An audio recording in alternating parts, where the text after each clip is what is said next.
Hello friends, स्वागत है आप सभी के पसंदीदा यूट्यूब चैनल रहा एजुकेशन में शिक्षा विभाग अपडेट में। आज के मॉर्निंग सेशन से आज के प्रमुख अखबारों से कई महत्वपूर्ण अपडेट को क्लैरिफाई करेंगे, जिसमें सबसे महत्वपूर्ण बात जिसको हम लोगों ने कल उठाया था कि व्यंग्यात्मक रूप में, वो आपको शासन की तरफ से स्पष्ट नोटिफिकेशन आपको पेपर के जरिए देखने को मिल गया है। शिक्षकों के या राज्यकर्मियों के जो 1.5 साल से फ्रीज दिए थे वो सभी को मिलना प्रारंभ होंगे, और इसी को लेकर काफ़ी ज़्यादा मंथन का विषय था।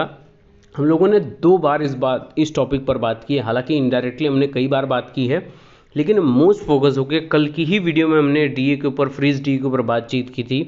और इसके पूर्व भी हमने बात किया था कि जुलाई माह में जो डीए मिलेगा, आपको बढ़ा हुआ डीए मिलेगा, और फिर आपकी सैलरी कितनी ज़्यादा इंक्रीज़ हो जाएगी, और उसी का आप सभी को लाभ देखने को मिल रहा है कि शिक्षकों के 1.5 साल से जो फ्रीज डी है वो मिलना प्रारंभ हो जाएगा। कब से मिलना प्रारंभ होगा, क्या क्या इसके पीछे चीज़ें कार्यरत होंगी, वो सभी चीज़ें हम लोग आज के मॉर्निंग न्यूज़पेपर से देखेंगे। पूर्णकालिक शिक्षकों की भर्ती कस्तूरबा विद्यालय में है, और पूर्णकालिक मोस्ट फोकस कस्तूरबा विद्यालय में शिक्षिकाएं ही भर्ती होती हैं। तो एक एक ज़िले का आपको नोटिफिकेशन देखने को मिल रहा है, तो चैनल से ज़रूर जुड़े रहिएगा, क्योंकि इस समय जितने भी युवा हैं, युवतियां हैं, उन्होंने अपनी प्रशिक्षण योग्यता प्राप्त कर ली है, यूपी टेट सीटेट क्वालिफाइड हैं, तो उनके लिए बहुत अच्छी बात है कि कस्तूरबा विद्यालय में आपके लिए पूर्णकालिक शिक्षिका के रूप में, या फिर आपके केवीएस में, एनवीएस में जो डायरेक्टली इंटरव्यू के जरिए आपका नोटिफिकेशन आउट होता है, आपके लिए बहुत अच्छी बात वहाँ पर देखने को मिल जाएगी। 69 शिक्षक भर्ती की मांग को लेकर ट्विटर पर लगातार अभियान है, और नई शिक्षक भर्ती को लेकर जो मांग है उसके लिए भी ट्विटर पर अभियान अभ्यर्थियों द्वारा किया जा रहा है।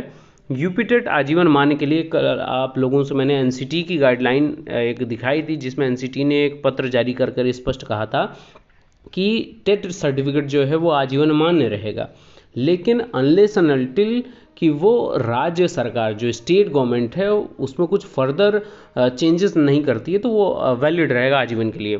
उसी को देखते हुए यूपी टेट आजीवन मान्य के लिए सचिव ने शासन को प्रस्ताव भेज दिया है, और प्राथमिक विद्यालय में कायाकल्प में सबसे आगे वाराणसी है। और यहाँ पर आप देख रहे होंगे कि कायाकल्प की योजनाएं इतनी तीव्रतम गति से यहाँ के बीएसए और डीएम जो जिला अधिकारी हैं और जिला बेसिक शिक्षा अधिकारी हैं, दोनों की तीव्रतम कार्य प्रणाली की वजह से पूरे 75 जनपदों में वाराणसी टॉप पर बना हुआ है, सिर्फ और सिर्फ अपनी मजबूती की वजह से, अपने कार्यानुभव की वजह से, और वहाँ के शिक्षक भी उसी प्रकार से लगे हुए हैं। तो चलिए सारी अपडेट को क्लियरफाई कर लेते हैं, वीडियो शुरू करते हैं। तो सबसे पहले आप लोगों के लिए बहुत ही अच्छी अपडेट शिक्षा की खबर है कि लिफ्ट वाला सरकारी स्कूल यहाँ पर बनकर तैयार हुआ है, और ये वाराणसी से संबंधित खबर है। शहर का पहला स्मार्ट प्राथमिक स्कूल बनकर तैयार हो गया है। मछोदरी प्राथमिक पाठशाला के भवन में बदलाव कर इसे बिल्कुल नया और हाईटेक स्वरूप दे दिया गया है। बेसमेंट के अलावा 3 मंजिला भवन को बनाने की लागत 14 करोड़ रुपए आई है, और यहाँ बच्चों के लिए स्मार्ट क्लासेस के साथ साथ कंप्यूटर, योगा और खेलकूद के सारे प्रबंधन होंगे। तो ये मत करिएगा, कंपैरिजन हर जगह होता है, कहाँ कंपेयर होता है, और यही कंपैरिजन हमको कुछ बेहतर अचीव करने के लिए काम करता है। लिफ्ट वाला पहला सरकारी स्कूल मछोदरी स्कूल के इस नए भवन में दिव्यांगों की सुविधा के लिए लिफ्ट और विशेष शौचालय बनवाए गए हैं। इसके अलावा यहाँ रेन वाटर हार्वेस्टिंग के लिए सोप पिन और निर्माण इसका कराया गया है। बाकी जो खाली जगह वहाँ पर प्रार्थना के लिए स्टेज, बच्चों के लिए खेलकूद के झूले आदि लगवाए जा रहे हैं, और स्कूल में प्रवेश और निकास के लिए 2 अलग अलग द्वार बनाए गए। तो काफ़ी बेहतरीन और हाईटेक व्यवस्था है इस स्कूल की, और हो भी क्यों ना, क्योंकि कायाकल्प में पूरे 75 जनपदों को पछाड़ते हुए सबसे आगे आने वाला ये जिला है, और सबकी डिमांडिंग जिला भी आप कह सकते हैं, सबसे ज़्यादा डिमांडेड जिला ये रहता है। और अच्छी बात है, कुछ एक मैं कहूँगा कि ये एक टारगेट फिक्स होता है अन्य जनपदों के बीएसएस और डीएम के लिए कि वो अपने जनपद में कुछ सीख लेकर कुछ बेहतर अचीव करें, ताकि उनका जनपद भी सर्वोत्तम की श्रेणी में न पहुंचते हुए फिर भी उस लिस्ट में तो आ सके, सर्वोत्तम ना बन सके, बनने की होड़ में तो आ सकता है, और अपनी कोशिश इम्पोर्टेंट बात है। और सबसे अच्छी बात आप सभी के लिए है, हम लोगों की मांग का कहीं ना कहीं एक सकारात्मक पहल यहाँ पर देखने को मिल रहा है। राज्य कर्मचारियों को 1.5 साल से फ्रीज डीए मिलेगा। 15 लाख से अधिक कर्मियों को डीए व वेतन वृद्धि का लाभ मिलेगा। 12 लाख से अधिक पेंशनरों को मिलेगा डीआर का लाभ। जनवरी 2020 से ही वेतन वृद्धि के नाम पर शून्य पर चल रहे राज्य कर्मियों को अगले साल महीने में 3 बार महंगाई भत्ते के साथ ही एक सालाना वेतन वृद्धि का लाभ मिलना तय है। अगले महीने यानी जुलाई में महंगाई भत्ता, महंगाई राहत करीब 11% मिल जाने की उम्मीद है। जुलाई में ही 3% सालाना वेतन वृद्धि का लाभ भी राज्यकर्मियों को मिलने की उम्मीद है। और पिछले साल कोरोना संक्रमण का प्रसार होने के बाद जनवरी 2020, जुलाई 2020, जनवरी 2021 के महंगाई भत्ते के भुगतान पर राज्य सरकार ने रोक लगा दी थी। उस समय यह घोषणा की गई थी कि जुलाई 2021 में महंगाई भत्ते का भुगतान किया जाएगा। अब जुलाई 2021 के महंगाई भत्ते के भुगतान के साथ ही जनवरी 2020, जुलाई 2020 तथा जनवरी 2021 के महंगाई भत्ते भी जोड़ा जाएगा। इन तीनों का एरियर सरकार नहीं देगी, यानी कि एरियर यानी कि बकाया जो पिछला है उसके पर बात की जा रही है। हालांकि महंगाई भत्ता जो डीए है वो जोड़कर अगर दे दिया जाए तो अब से जो मिलना प्रारंभ होगा, यानी कि 11%। और इस पर मैंने बहुत अच्छा विश्लेषित वीडियो भी बनाया था कि किस प्रकार से 11% का जो डीए इंक्रीज़ होगा जुलाई से संभवतः। तो ये आप लोगों के लिए अच्छी खबर है। आप सभी को ढेरों शुभकामनाएं।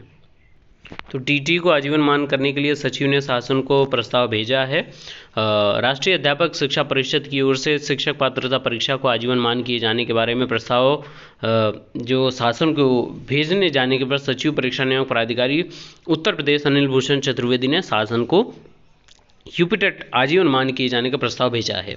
यह प्रस्ताव प्रदेश में संभावित शिक्षक पात्रता परीक्षा को देखते हुए भेजा गया है और सचिव परीक्षा पदाधिकारी की ओर से इसके पहले 2020-21 की यूपीटेट कराने के लिए 15 जून से आवेदन शुरू करने का प्रस्ताव भेजा गया था। कोविड के चलते शासन की ओर से अभी तक इस स्थिति को मंजूरी नहीं मिल पाई है। ऐसे में अब सचिव परीक्षा नियामक प्राधिकारी की ओर से आजीवन टेट मान किए जाने के प्रस्ताव से अब तय हो गया है कि नई शिक्षक पात्रता परीक्षा में आजीवन टीटी माने जाने की पूरी संभावना है। तो उम्मीद है कि जो यूपी टेट 2020 होने वाला है वो भी आजीवन मान्य हो जाएगा शासन की मंजूरी मिलने के बाद। शिक्षक भर्ती की मांग को लेकर ट्विटर पर अभियान चलाया गया। प्रदेश में नई शिक्षक भर्ती की मांग को लेकर all BTC welfare association Uttar Pradesh की ओर से ट्विटर पर अभियान चलाया गया। बीटीसी प्रशिक्षितों की अभियान को बेरोजगारों के साथ विपक्षी पार्टियों भी ने ट्विटर पर समर्थन किया है। मांग करने वालों में लगातार प्रदेश में खाली पद के साथ साथ 69,000 शिक्षक भर्ती में अचयनित पद भी इसमें शामिल करने की बात की गई है। इसके अलावा आज़ाद समाज पार्टी के कार्यकर्ताओं ने शुक्रवार को राष्ट्रपति को संबोधित ज्ञापन जिलाधिकारी को सौंपा। उन्होंने 69 सहायक अध्यापक भर्ती के लिए परीक्षा में उत्तीर्ण अभ्यर्थियों के चयन की मांग की। कहा कि बेसिक शिक्षा परिषद से संचालित परिषदीय प्राथमिक विद्यालयों में सहायक अध्यापकों के कुल 69,000 पदों पर भर्ती की अधिसूचना जो 1 दिसंबर 2018 को विज्ञापन प्रकाशित किया गया था, जिसकी लिखित परीक्षा 6 जनवरी को संपन्न की गई थी। इसमें आरक्षण की अवहेलना को लेकर यहाँ पर इन्होंने पत्र लिखा है और मांग की है कि आरक्षण जो सही तरीके से लागू करने की बात है उसको देखना चाहिए और इस पर काम होना चाहिए। एक अच्छी खबर है, कोविड जैसे हालात में जहाँ पर नौकरियों पर प्रश्न चिन्ह है वहाँ पर शिक्षा विभाग के लिए एक अच्छी खबर है। और जो शिक्षिका बंधु हैं, बहनें हैं, वहाँ पर सोनभद्र में जिला बेसिक शिक्षा अधिकारी कार्यालय द्वारा विज्ञप्ति जारी की गई है, जिसमें पूर्णकालिक शिक्षिकाओं के लिए एक अच्छी खबर है और ये आपके शैक्षिक सत्र 2021-22 के लिए है। पूर्णकालिक शिक्षिका अंग्रेजी, सामाजिक, गणित और विज्ञान ये 4 विषयों के लिए चाहिए और अंशकालिक शिक्षिका जो कला, क्राफ्ट, संगीत, गृह शिल्प या शारीरिक शिक्षा और कंप्यूटर ये 3 विषयों के लिए आपके लिए है। 23 जून को सुबह 11 बजे से कार्यालय सर्व शिक्षा अभियान ब्रह्म बाबा की गली रॉबर्ट्सगंज सोनभद्र में ये आयोजित किया जाएगा, जिसमें स्पष्ट है कि कट ऑफ मेरिट आपकी यहाँ पर कट ऑफ मेरिट के अनुसार यहाँ पर लिया जा रहा है। यानी कि अब यहाँ पर आपको इंटरव्यू वाला अन्य देखिए जैसे KVS होता है, कई जगह पर आपको डायरेक्ट इंटरव्यू पैनल बुलाया जाता है के जरिए आपका चयन किया सुनिश्चित किया जाता है। कई जगह आपके रिटर्न के परिणाम होने के बाद फिर इंटरव्यू के लिए बुलाया जाता है। तो अलग अलग जगह अपनी अलग अलग क्रियाकलाप है। यहाँ पर भी अलग है। कट ऑफ आपकी हाई स्कूल के 10%, इंटरमीडिएट का 10%, स्नातक का 30% और प्रशिक्षण का 30% प्लस भारांक। आप KG BVP में प्रत्येक पूर्ण अध्यापक वर्ष के लिए 2 अंक आपको अलग से मिलेगा। यानी कि आप पहले से यहाँ पर काम कर रहे हों तो उसके लिए है आपका है। और आप मेरिट देख सकते हैं किस प्रकार का मेरिट यहाँ पर बना हुआ है ना। तो ये बहुत अच्छी बात है शिक्षिकाओं के लिए।